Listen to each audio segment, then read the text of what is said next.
इसलिए देना नहीं चाहते हैं। आप अब सोचिए कि आपका कौन भरोसेमंद साथी है, कौन भरोसेमंद भाई है। इसके लिए हमने अध्ययन किया, इतिहास का अध्ययन किया।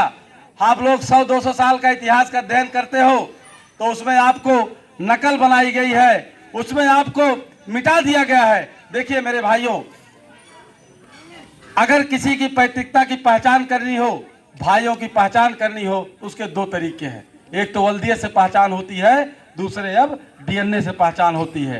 तो 100-200 साल की जब वल्दियत आप देखते हैं तो चूंकि उस वल्दियत को पंडित जी लोगों ने अपने फायदे के लिए उसको मिटा करके अलग ढंग से लिख दिया है।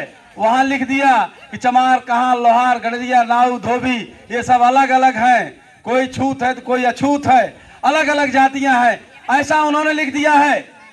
लेकिन हमने 2000 साल का इतिहास जब उल्टा, 2000 साल की खितौनी जब मैंने देखा, 2000 साल के पीछे मैंने जाकर के देखा तो पता चला कि लोहार, कहां, गड़रिया, नाऊ, धोबी, चमार, मलाह, ये सब एक ही पुरखे के औलाद हैं। मतलब इनके पुरखे एक हैं। इनके जो 2000 साल के पहले का इतिहास जब देखा हमने, जब इनका 2000 साल के पहले की खितौनी देखा तो उसमें पता चला कि ये जो है लोहार, कहार, चमार, जो आज पंडित जी लोगों ने अपने फायदे के लिए, इनको अलग अलग करने के लिए जो अलग अलग किए हैं, ये अलग अलग वास्तव में नहीं है। इनके पुरखे एक हैं, इनके पूर्वज एक हैं। इसलिए अगर आप बहुमत का समाज बनाना चाहते हो, बहुमत का समाज अगर आप बनाना चाहते हो, तो अपने भाइयों से तालमेल कायम करो, एकता कायम करो, इनको एक साथ लेके चलो, इनमें समन्वय कायम करो। जब तक आप इनमें समन्वय नहीं कायम करोगे तब तक आप बहुमत का समाज नहीं बना सकते। सरकारें जाएंगी, लोग आते रहेंगे, लोग जाते रहेंगे, विधायक सांसद बनते रहेंगे, लेकिन आपकी कोई सुनने वाला नहीं है। आप अपने जात में नवाब बने रहो, अपने जात में तोप बने रहो, लेकिन आप गांव के प्रधानी भी नहीं जिता सकते। शासन सत्ता में कोतवाल दरोगा के सामने, कलेक्टर कप्तान के सामने आपकी कोई वैल्यू नहीं है। आप अपने घर में नवाब बने रहो, जितना बड़ा नवाब चाहे बन लो। अगर आप वास्तव में राजनीति में हैसियत बढ़ाना चाहते हो तो अपने भाइयों के साथ तालमेल कायम करो।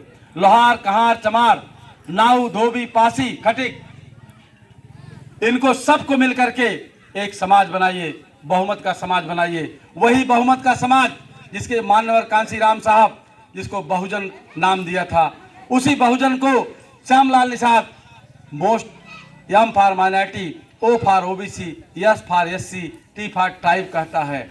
मोस्ट में ओबीसी, एससी, माइनॉरिटी ये जातियां हैं, और ये सभी जातियां कहीं न कहीं से एक दूसरे के समीप हैं। दुखिया दुखिया आपस में भाई भाई हैं। इनको मिल करके एक बहुमत का समाज, एक बहुमत का वर्ग बनाइए और सत्ता तभी आप प्राप्त कर सकते हैं।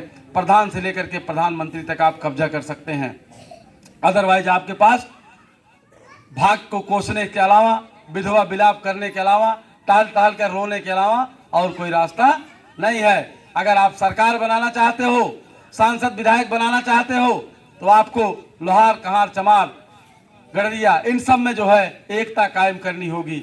एकता कायम किए बिना और कोई दूसरा रास्ता नहीं है।